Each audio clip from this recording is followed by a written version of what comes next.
Hi friends, welcome to MPK Vlogs. இன்னைக்கு நாம நல்ல கிரன்ச்சியான ஒரு கிறிஸ்பியான ஒரு ஸ்நாக் ஐட்டம் தான் பார்க்க போறோம். வாங்க வீடியோக்குள்ள போலாம். தேவையான பொருள் கோதுமை மாவு ஒரு கிளாஸ் எடுத்துர்க்கேன். தண்ணி குடிக்கிற கிளாஸ்ல ஒரு 1/4 ஸ்பூன் அளவு சீரகம் எடுத்துர்க்கேன். உப்பு 1/4 ஸ்பூன், மிளகாய் தூள் கொஞ்சமா எடுத்துர்க்கேன். இதை நல்லா கலந்து விட்டுக்கோங்க.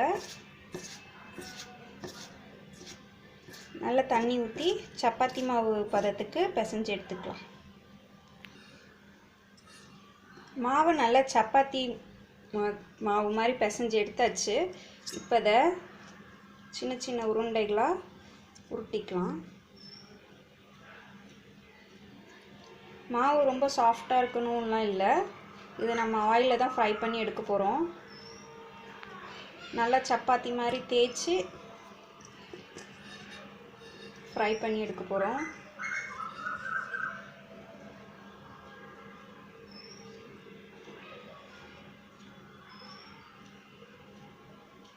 ஸோ எல்லா மாவையும் சின்ன சின்ன பால்ஸாக உருட்டிக்கோங்க.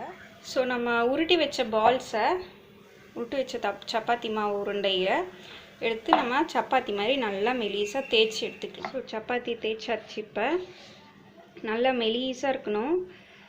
கொஞ்சம் மொத்தமாக இருந்தால் க்ரன்ச்சியாக வராது, பூரி மாதிரி புஷ்ஷுன்னு வந்துடும். அதனால் நல்லா மெலிசாக தட்டி எடுத்துக்கோங்க.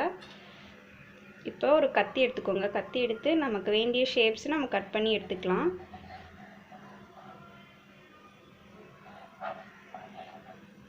குழந்தைங்களுக்கும் போது நம்ம க்ரியேட்டிவாக என்ன ஷேப்ஸ் வேணுமோ அவங்களுக்கு பிடிச்ச மாதிரி ஷேப்ஸ் பண்ணி கொடுக்கலாம். இல்லை உங்கள்கிட்ட ஷேப்பர் இருந்தாலும் ஷேப்பர் யூஸ் பண்ணி கட் பண்ணிக்கலாம்.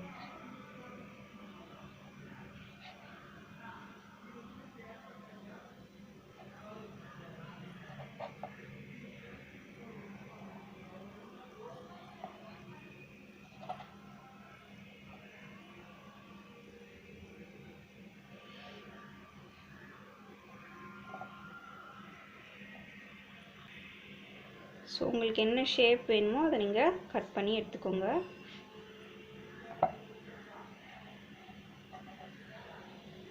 இப்போ நம்ம எல்லாத்தையும் கட் பண்ணி முடிச்சாச்சு. நான் வேரியஸ் ஷேப்ஸில் கட் பண்ணியிருக்கேன். சர்க்கிள், ஹார்ட்டின், ஸ்டார், ட்ரையாங்கிள், ஒரு ஃப்ளவர் மாதிரியெல்லாம் பண்ணியிருக்கேன். இதை நம்ம எண்ணெயில் போட்டு பொரிச்சு எடுத்துக்கலாம்.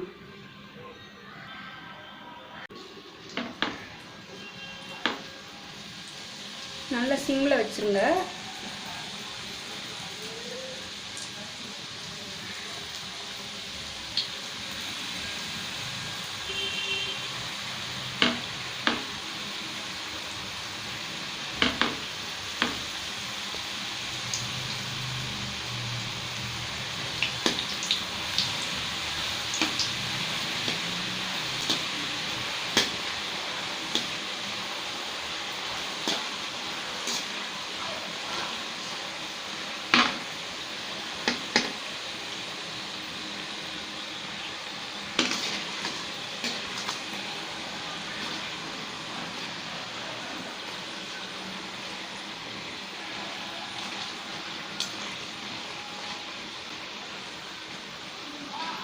குழந்தைங்களுக்கு பிடிச்ச ஷேப்ஸில் கட் பண்ணி கொடுத்தா அவங்களுக்கு ரொம்ப பிடிக்கும்.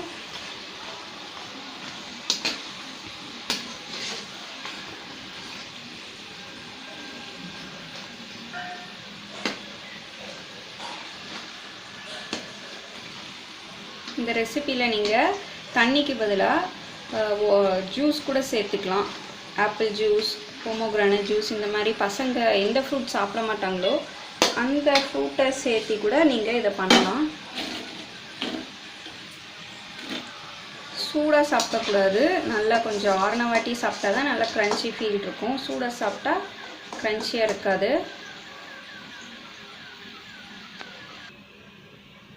ஸோ அவ்வளோதான் ஃப்ரெண்ட்ஸ், க்ரன்ச்சியான ஒரு ஸ்நாக்ஸ் ரெடி ஆயிடுச்சு. இந்த ரெசிபி உங்களுக்கு பிடிச்சிருந்தா லைக் பண்ணுங்கள், ஷேர் பண்ணுங்கள், சப்ஸ்கிரைப் பண்ணுங்கள்.